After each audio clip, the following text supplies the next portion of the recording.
আজকে বানাবো দই বড়া, যার জন্য ওভারনাইট সোক করে রেখেছিলাম বিউলির ডালকে, যাতে একটা সুন্দর থিক ফাইন পেস্ট তৈরি করতে পারি। এরকম অল্প অল্প জল দিয়ে মিক্সিতে এটাকে পেস্ট করে নেব, যাতে সুন্দর শেপ আসে। আর এই পেস্টটার মধ্যে একটু নুন আর একটু মৌরি দিয়ে তারপরে বড়াগুলোকে ঠিক এইভাবে সুন্দর শেপে ভেজে নেব। আর যেই জলে তুলে রাখবো সেই জলেও একটু নুন আর একটু মৌরি দিয়ে তারপরে বড়াগুলোকে ভিজিয়ে নেব, যাতে ফ্লেভারটা খুব সুন্দর বেরিয়ে আসে। ভালো করে এইভাবে বড়াগুলোকে চুবিয়ে নেব। এবারে গুঁড়ো মশলাটা দেওয়ার জন্য ওপর দিয়ে গোটা ধনে, জিরে আর মৌরি দিয়ে আর একটুখানি চিলি ফ্লেক্স অ্যাড করে দিয়েছিলাম। এটাকে একবারে ভালো গুঁড়ো করে নেব মিক্সিতে, হ্যাঁ ঠিক এমন যাতে হয়। এরপরে সবুজ চাটনির জন্য ধনে পাতা, কাঁচা লঙ্কা, আদা, 2 কোয়া রসুন, একটু নুন, চিনি, লেবু দিয়ে ভালো করে একটা ফাইন পেস্ট করে নেব, ঠিক এরকম। এরপরে একটু দই অ্যাড করে নেব একটুখানি গাঢ় হওয়ার জন্য।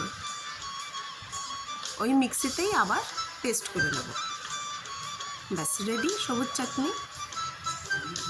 এরপরে ওপর দিয়ে দইটা দেওয়ার জন্য দইয়ের মধ্যে নুন আর চিনি দিয়ে ভালো করে ফেটিয়ে নেব, ঠিক এই রকম। আর এইটা একটা এক্সট্রা অ্যাড করছি, একটু সর্ষে ফোড়ন আর কারি পাতা ফোড়ন দিয়ে এই ফোড়নটা ওই জলের মধ্যে দিয়ে নেব, ফ্লেভারটা দারুণ হয়। ব্যাস এইটা খানিকক্ষণ আরও সোক হোক।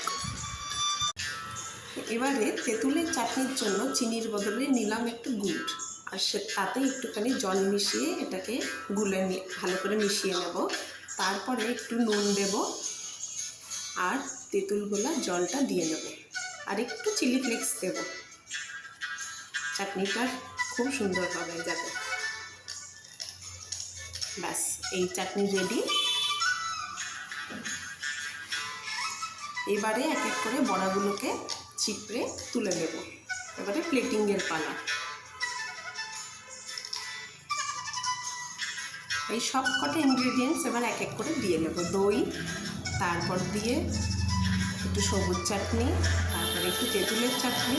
খেতে অসাধারণ হয়, যেমন দেখতে সুন্দর তেমন খেতে সুন্দর। দেখুন কি সুন্দর লাগছে। এর ওপর দিয়ে ভাজা মশলা দিয়ে নেব, আর তারপরে ঝুরি ভাজা দিয়ে সুন্দর করে গার্নিশ করে দেবো। ব্যাস রেডি। খুব সুন্দর এটা রেসিপিটা, ট্রাই করবেন আপনারাও।